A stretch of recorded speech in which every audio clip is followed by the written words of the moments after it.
RCF.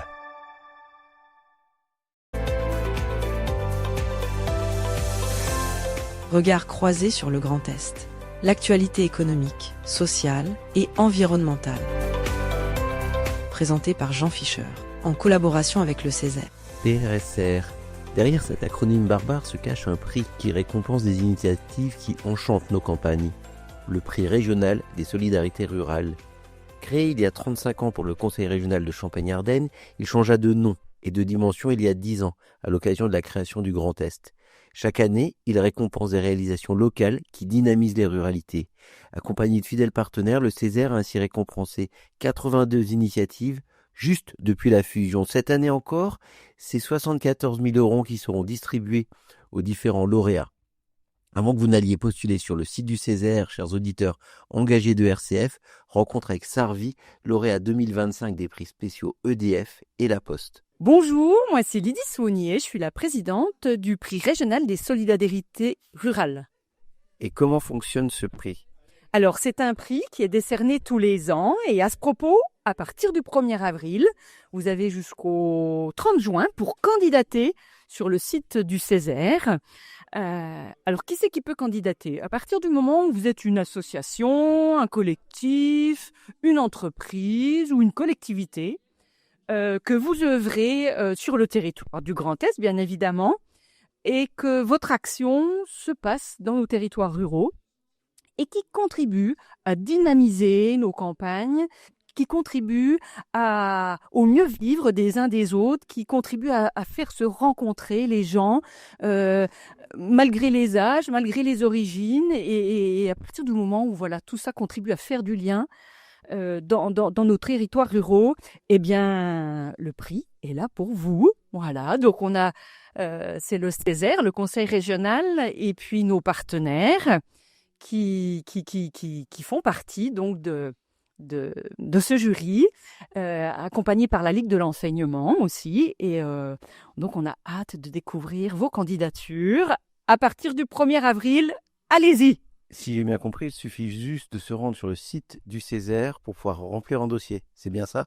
Oui, même moi j'arrive à le faire, donc c'est pour vous dire comme quoi tout est possible, et donc vous serez là. Oui, il n'y a pas de souci, c'est simple, on vous guide petit à petit au fur et à mesure que vous remplissez le formulaire, mais ça nous aide nous à mieux vous connaître et puis à choisir les activités, les initiatives qui ont vraiment du sens pour nos territoires, pour notre ruralité, et voilà, donc on a impatience de découvrir les nouveaux candidats.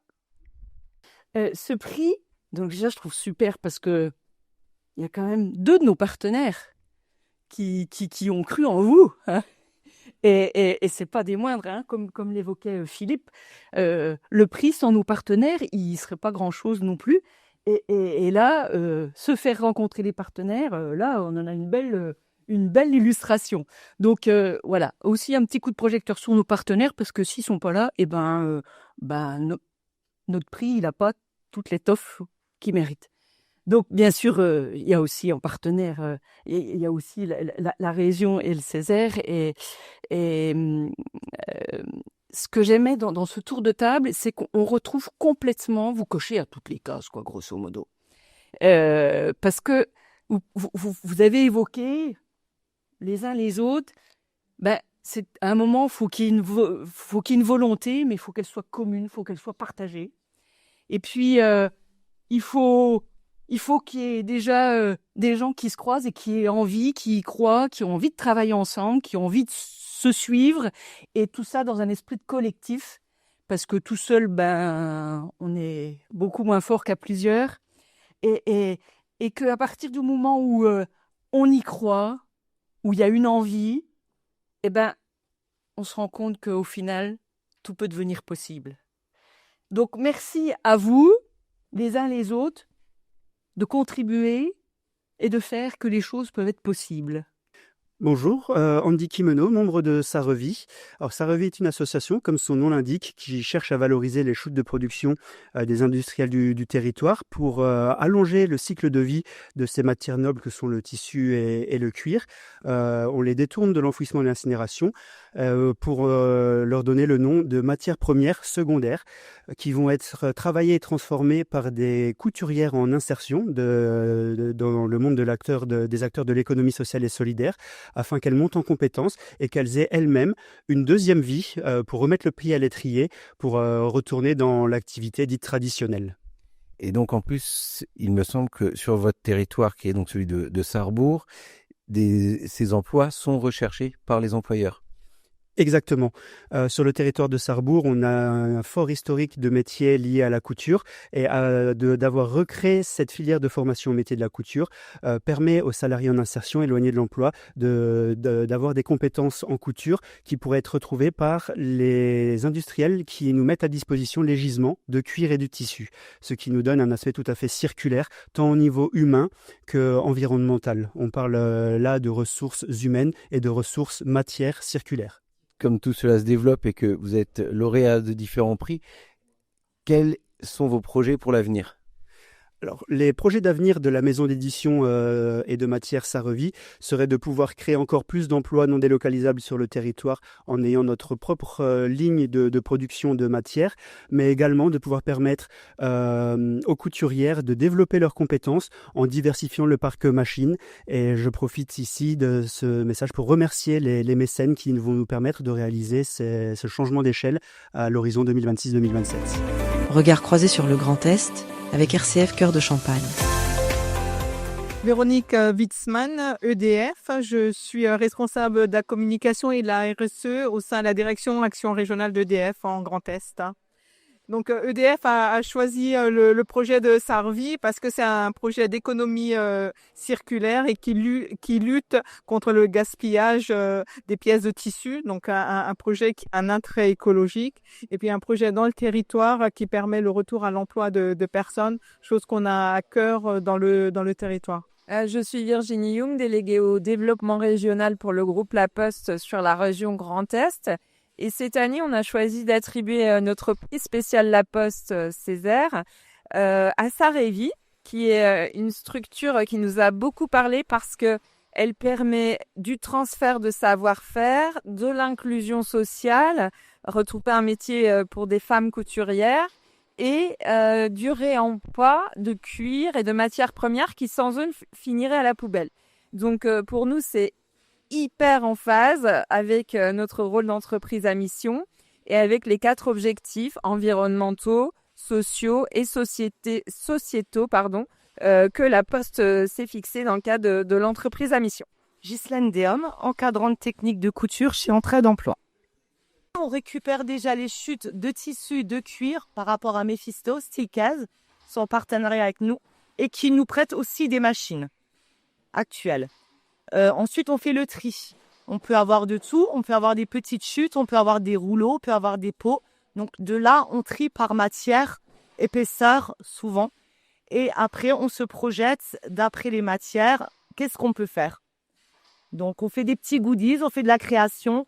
Après, j'ai des gens qui me demandent des choses aussi. Donc je dois un petit peu creuser mes petits ménages, de dire est-ce que c'est possible, est-ce que c'est pas possible. Oui, on peut le faire dans cette matière-là, mais pas dans celle-là.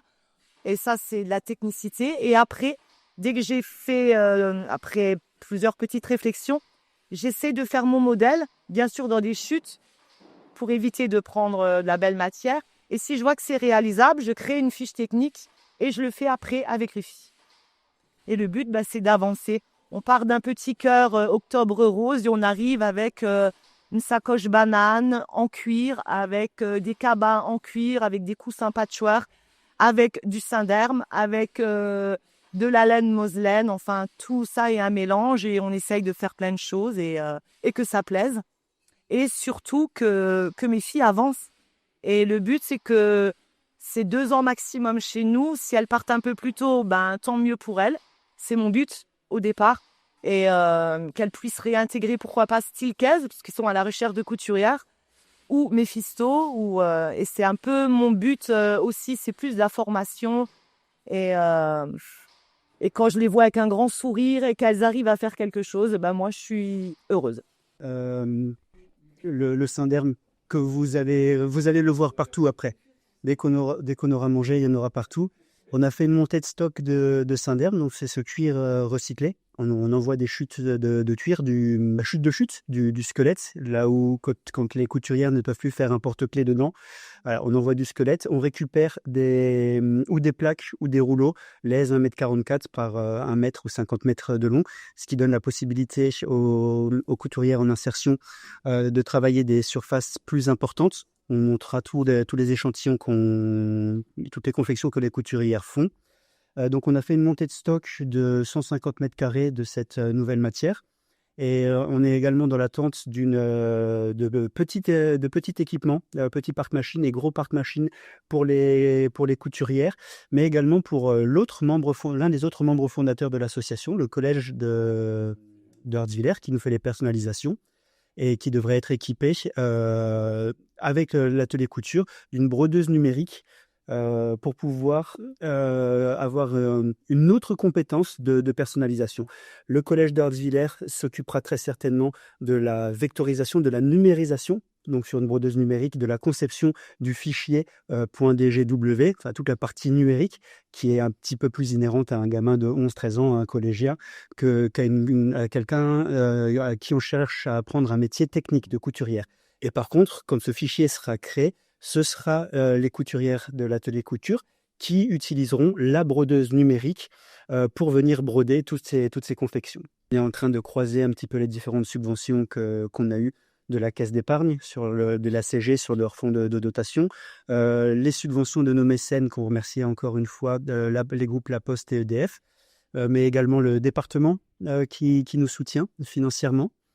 Et donc voilà, vers quoi on a fléché pour l'instant les subventions, ainsi qu'une montée de stock de confection, de produits finis, pour pouvoir assurer les ventes sur le nouveau site internet qui devrait sortir le 1er avril. C'est pas une blague. Il sera diffusé, mais également pour assurer les ventes aux particuliers sur les manifestations auxquelles on prend part, notamment les GEMA, 11 et 12 avril, Journée européenne des métiers de l'art et de l'artisanat. Pour notre territoire, c'est à Saint-Jean-de-Bassel, au couvent de Saint-Jean-de-Bassel, et les différentes manifestations sur lesquelles on peut se positionner, comme les marchés de Noël, il y a quelques mois de ça, donc maintenant les GEMA, les marchés du printemps, pour écouler un petit peu les stocks de confection des couturières. Merci d'avoir suivi Regards croisés sur le Grand Est. Retrouvez toutes nos émissions en podcast et sur les réseaux sociaux RCF Cœur de Champagne.